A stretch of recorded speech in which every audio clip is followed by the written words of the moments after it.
It started the way a lot of these kinds of stories do, with someone thinking they're just a little more important than everyone else.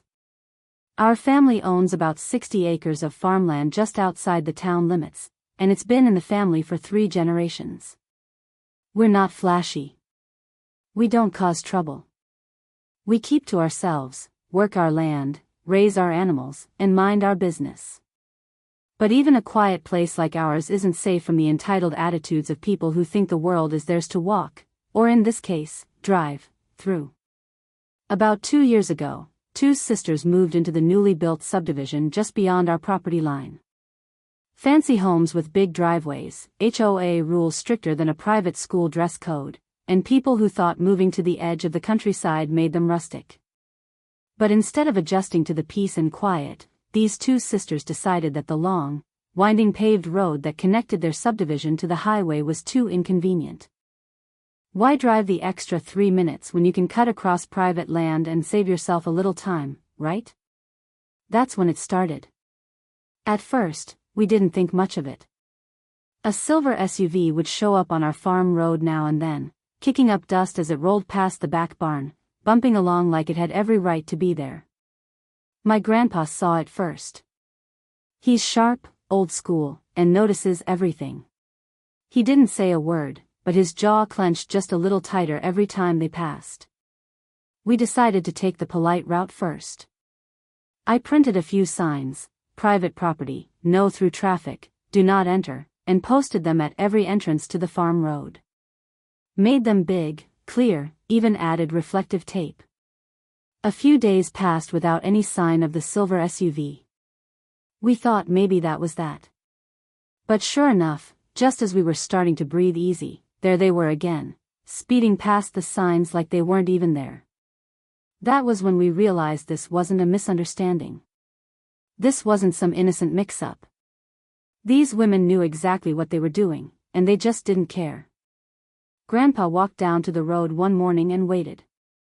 He saw the SUV coming in the distance, slow at first, then faster when they turned onto our road. He raised his hand to wave them down, but they didn't even slow. Just swerved slightly to avoid him, tires flinging a spray of gravel as they passed within a few feet. I ran up to him, asking if he was okay. He didn't answer. He just looked at the road, then at the barn, then back at me. That was when I saw it, that spark in his eye that meant he'd started thinking. And when Grandpa starts thinking, something's about to happen. Still, before we acted, we tried one more time to be civil. I walked to the HOA office for their community and asked to speak with whoever was in charge. I explained the situation calmly, how their residents were trespassing, how it was damaging our road, how we had livestock and children around. The woman at the front desk barely looked up from her monitor. She mumbled something about how they couldn't control what residents did once they were off HOA-managed property. She handed me a pamphlet about conflict resolution and went back to typing. That's when it became crystal clear: we were on our own. These sisters weren't going to stop, and no one from their shiny new neighborhood was going to lift a finger. We'd tried the signs, we'd tried the warnings, we'd even tried going through the proper channels. But the problem with entitled people is they only understand consequences when they're forced to face them. And Grandpa? Well, he was already working on a way to make sure their car never forgot where it didn't belong. Grandpa wasn't the kind of man to lose his temper, not even when someone really deserved it. He had a way of watching things quietly, letting them unfold, while he gathered his thoughts like firewood for a storm. When he finally spoke or acted, it was never rash, it was deliberate, calculated, and backed by decades of working the land and dealing with people who underestimated him. And after the Karen sisters sped past him on our own farm road without even slowing down, something changed in his posture. He didn't yell. He didn't go chasing after them. He just stared down the road like it had personally offended him, then turned and walked toward the old shed where he kept all his tools, muttering to himself. I followed him, but he didn't say much.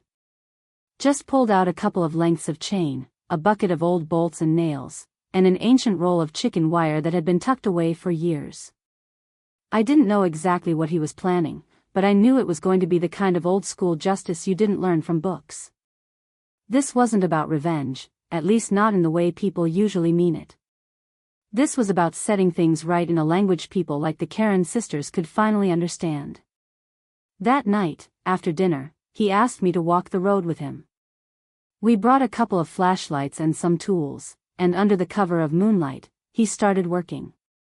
He knew every inch of that road like it was the back of his own hand. He knew which dips held water after it rained, where the gravel was loosest, and which turn made drivers swerve just a little too far to the left. That's where he stopped. That's where he began. He started with what he called a reminder. Just a couple of strips of metal lattice tucked low into the edge of the dirt, camouflaged beneath a thin layer of loose soil. It wouldn't pop a tire unless someone was going fast, but it would rattle the entire car and give anyone inside a nasty jolt. Then he reinforced the sides of that stretch with scrap wood and rocks, not to damage anything, but to make the road narrower. If you weren't paying attention, your wheels would catch the edge, and it would jerk the steering just enough to spook even the most confident driver. But Grandpa wasn't done yet. Back at the barn, he pulled out an old plastic drum, the kind we used to store water in. He filled it with a mixture of manure, rainwater, and something sour that had been festering in the compost bin for months. The smell was enough to make your eyes water. He rigged it up with a simple rope and pulley contraption near one of the low-hanging trees just beyond the turn. The idea wasn't to hurt anyone. Grandpa wasn't that kind of man. But if you came barreling down that road without slowing down, that barrel would tip just enough to splash the entire windshield and hood with the foulest-smelling soup imaginable. It would take days to get the stench out, and the humiliation would be instant. He didn't smile while he worked. He didn't laugh or crack jokes. This wasn't fun for him, it was necessary. He saw their actions for what they were: disrespectful, entitled, and dangerous. It wasn't just about the inconvenience. It was about safety. We had animals that roamed near the road. Our dogs, the goats, sometimes even the cows wandered close. The sisters didn't care. They drove fast, probably texting, probably blasting music, and acted like our farm was just part of their shortcut to the main road. That kind of carelessness could get someone hurt, or worse. After he finished setting everything up, Grandpa stood there, hands on his hips, looking at his work like it was a crop he'd just finished planting. He nodded once, more to himself than to me, then started walking back toward the house without saying a word. I followed him in silence, knowing better than to speak while he was still in that kind of mood. He didn't look angry. He looked resolved. The kind of look that said, "Enough is enough." The next morning, we didn't have to wait long. Sure enough, just like clockwork, the silver SUV appeared at the far end of the road. Grandpa stood on the porch, coffee in hand, eyes locked on the vehicle. As it sped toward the bend, I saw him raise one eyebrow slightly, like he was watching a scene in a movie he'd already seen before. There was no need to rush, no need to shout. The trap was set. The road would do the talking. The thing about life on a farm is that the animals aren't just background noise, they're part of the family. They know the routines, the sounds, the smells. They know who belongs and who doesn't. So when something disrupts their peace, they react. And lately, the constant roar of the Karen sisters' SUV tearing through our road had thrown everything into chaos. The dogs barked like mad every morning, chasing the car along the fence line until it disappeared in a cloud of dust. The chickens would scatter, feathers flying everywhere. Even the cows, usually calm and unbothered, started wandering further from the road just to avoid the sudden engine noise. The rhythm of the farm was off, and everyone could feel it, including the animals.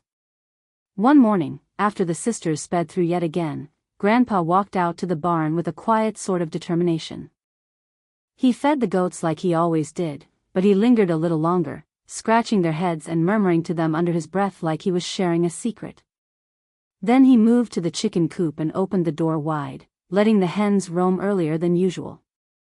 By the time he got to the pasture, he opened the gate to the back field, the one that ran right along the curve of the road. The cows usually didn't graze there until later in the day, but today was different. Grandpa wasn't just working the farm. He was planning something. And the animals were going to be part of it. You see, animals might not understand property lines or HOA politics, but they sure understand patterns. And the Karen sisters had created a pattern. Same time every morning. Same route. Same reckless speed. Grandpa was counting on it. He didn't tell me exactly what he was planning, but I caught on quickly when he set up salt licks and feed buckets just a few feet from the road's edge, right at the sharpest curve. The kind of place where, if someone came flying through without slowing down, they'd have to choose between swerving or plowing right into a wall of confused livestock. Later that afternoon, Grandpa walked out to the front fence and motioned for me to follow. "Let's see how they like a little morning traffic jam," he muttered. And I knew then that the animals were no longer just innocent bystanders in this story, they were part of the resistance. Sure enough, the next morning played out like a scene from a comedy sketch. The sisters, right on schedule, came flying down the dirt road, dust flying behind them like a storm cloud. But as they rounded the bend, they hit a sight they weren't ready for, half a dozen goats standing right in the path, chewing calmly as if they'd been waiting for this moment. Behind them, a slow-moving wall of cows blocked the way entirely, their giant eyes blinking in curiosity at the approaching metal beast. The SUV skidded to a halt, tires sliding in the loose dirt. The horn blared, but the animals didn't move. In fact, the goats seemed to get more interested in the vehicle the louder it honked. One of them trotted up to the front bumper and sniffed it, then promptly jumped onto the hood, hooves clacking against the paint. Another one started chewing on the rubber lining of the driver's side mirror. The cows, unbothered, simply stood still, chewing cud and blinking slowly like they were watching a movie unfold. Inside the SUV, the sisters were clearly panicking. The driver flailed her arms while the passenger rolled down the window and started yelling at the animals as if they were going to politely step aside. One of the chickens, who had wandered up from the coop, flapped onto the side mirror, pecking at her own reflection like it owed her money. The dogs, hearing the commotion, joined in the fun, barking and circling the vehicle just out of reach. Grandpa and I stood by the barn, watching the whole thing unfold like a couple of spectators at a live show. He didn't say much, just sipped his coffee and smiled that small, quiet smile he reserved for moments when things finally made sense again. This wasn't revenge. This wasn't cruelty. This was balance being restored by the most unlikely crew of farm animals ever assembled. Eventually, the sisters had no choice. They couldn't go forward without risking their expensive SUV getting dented or scratched, and they sure didn't want to get out of the car. They slowly, awkwardly, began backing down the road, horns still blaring, until they reached the main street again. The animals watched them go like sentinels guarding a castle, then calmly resumed their morning grazing like nothing had happened at all. Grandpa never believed in wasting effort. If he was going to do something, it had to serve a purpose, and teach a lesson at the same time. After the Karen sisters' run-in with the goat patrol and their humiliating livestock standoff, you'd think they would have gotten the message. But no. Just 2 mornings later, the silver SUV was back on our road, this time crawling slower, cautiously rolling past the bend where the goats had blocked them before. They even stopped briefly to look around, scanning the pasture like they expected cows to fall out of the sky. The sheer nerve of them still using the road after all that. It lit a fire in Grandpa I hadn't seen in years. That same afternoon, he called me out to the shed with a familiar look in his eye, the one that meant he was about to build something.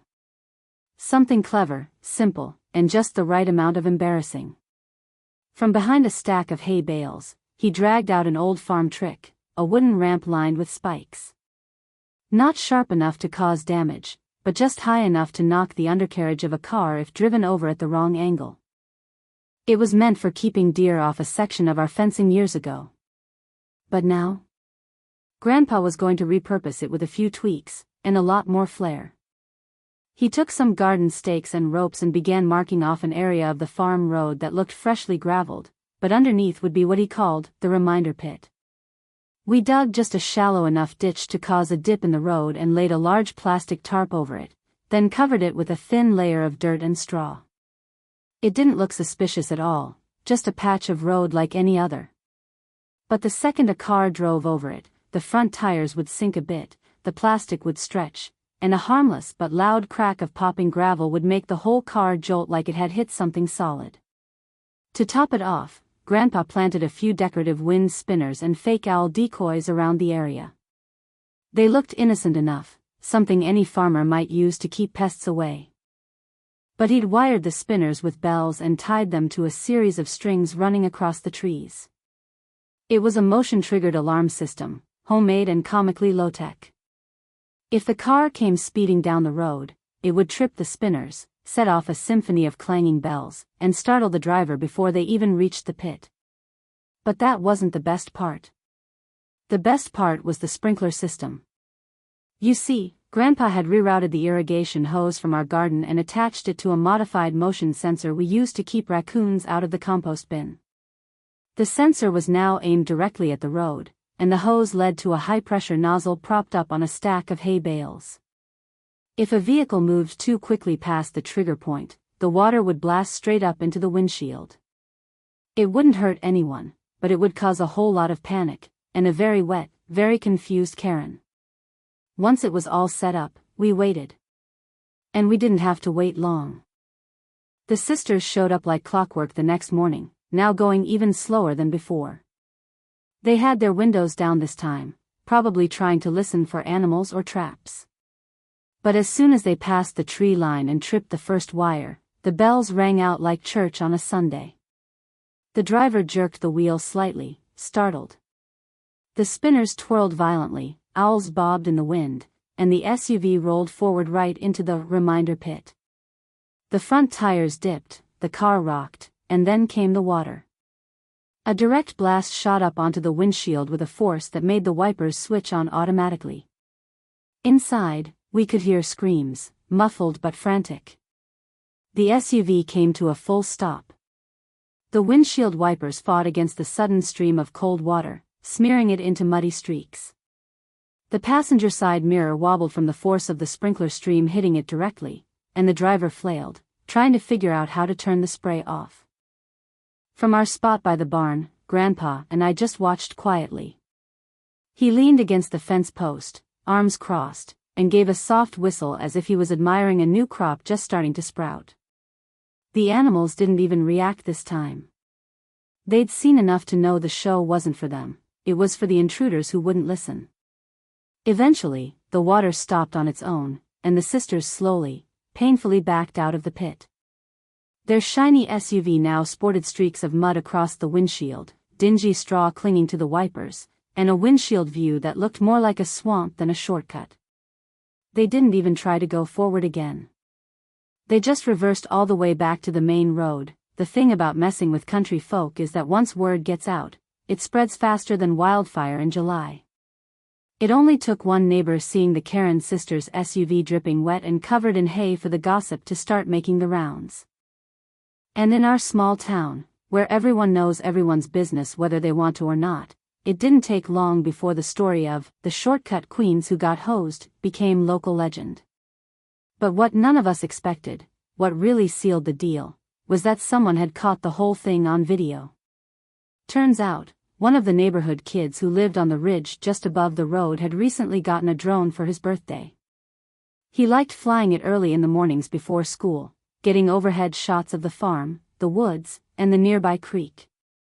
That particular morning, he happened to be filming just as the Karen sisters made their soggy descent into Grandpa's trap. From up above, you could see everything, the SUV creeping along the road, the bells ringing as the strings were tripped, the startled jerk of the wheel, and finally, the glorious eruption of the sprinkler system as water blasted the front windshield like a geyser. The kids' parents uploaded the video to a local Facebook group later that day with a caption that read something like, "Don't mess with Farmer Joe's road. The sprinklers have spoken." Within hours, it had hundreds of likes and comments. By that evening, it was on TikTok, then Reddit, then a handful of meme pages with titles like Karen vs. Country Engineering. The internet did what it always does, turned a moment of rural frustration into viral comedy gold. Grandpa didn't use social media, but I showed him the video on my phone. He watched it without blinking, then asked if they'd gotten his good side. That was the closest he ever came to bragging, but I saw the little smirk tugging at the corner of his mouth. He wasn't in this for the fame, but he sure didn't mind the world appreciating a well-executed plan.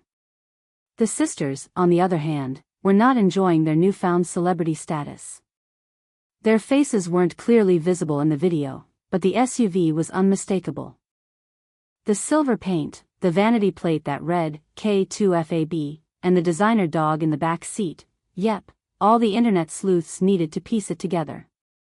People started posting comments like, "I think I know them from the HOA Facebook group," and "That's the same car that almost hit my kid near the creek trail last week." The once untouchable sisters were suddenly the punchline of a county-wide joke, and they did not take it well. The very next morning, they showed up at the end of our road, but this time, they didn't drive in.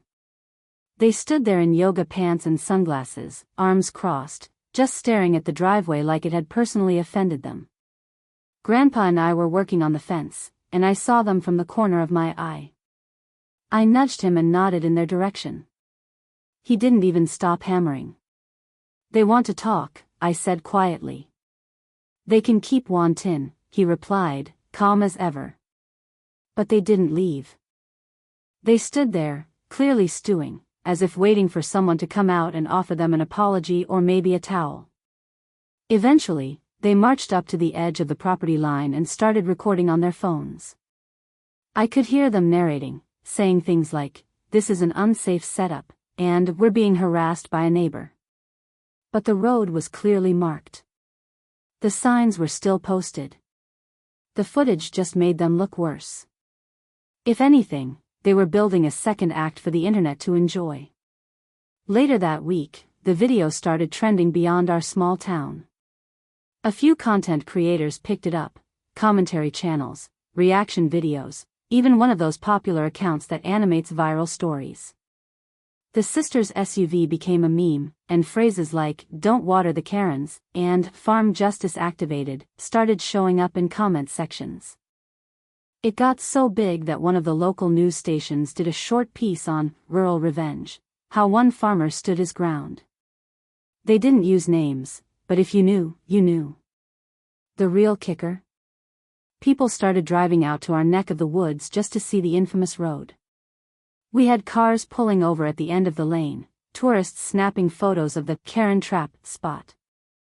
Someone even left a homemade sign stuck in the ground that read, "All trespassers will be rinsed." Grandpa took it all in stride. He wasn't in it for the spectacle, but he didn't mind the results. The sisters, now clearly embarrassed and feeling the sting of internet mockery, finally seemed to hesitate before stepping onto our property. Their tone changed, their swagger faded, and their silence, for once, was the sweetest sound we'd heard since this all began. Ask ChatGPT after the viral chaos settled and the Karen sisters became something of a local legend, you'd think that would have been the end of it. But no, people like that don't go quietly.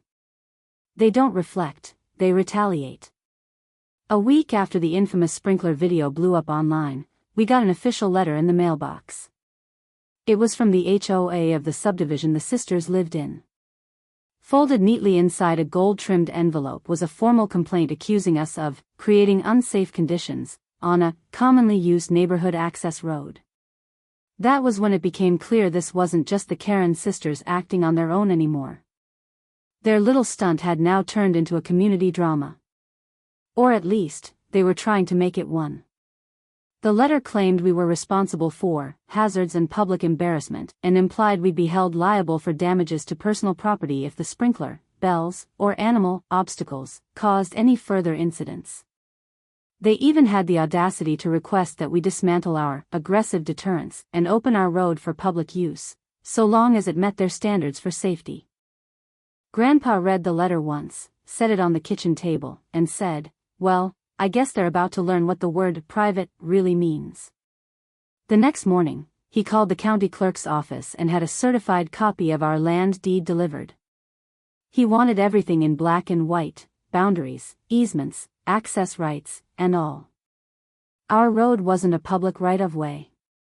It never had been. It was clearly designated as part of our private property, maintained at our own expense, used solely for farm operations and access to our fields. There was absolutely no legal basis for anyone from the HOA, or any of its members, to demand access or influence how we used our own road. But Grandpa wasn't just interested in the legalities. He wanted to make sure no one could twist the story again. So he posted the deed itself on a wooden board right at the entrance of the road, beneath a brand new sign that read, "Private Farm Road, Trespassers will be reported."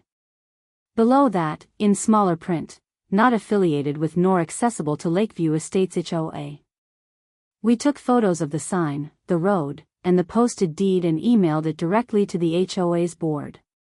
In return, we got a short, stiff reply, "Understood. We'll advise residents accordingly." It could have ended there. But the Karen sisters didn't like being told no. Instead of dropping it, they tried one last trick. They filed a nuisance claim with the county, saying that the noises, the bells, the barking dogs, the cows near the road, were disturbing their peace.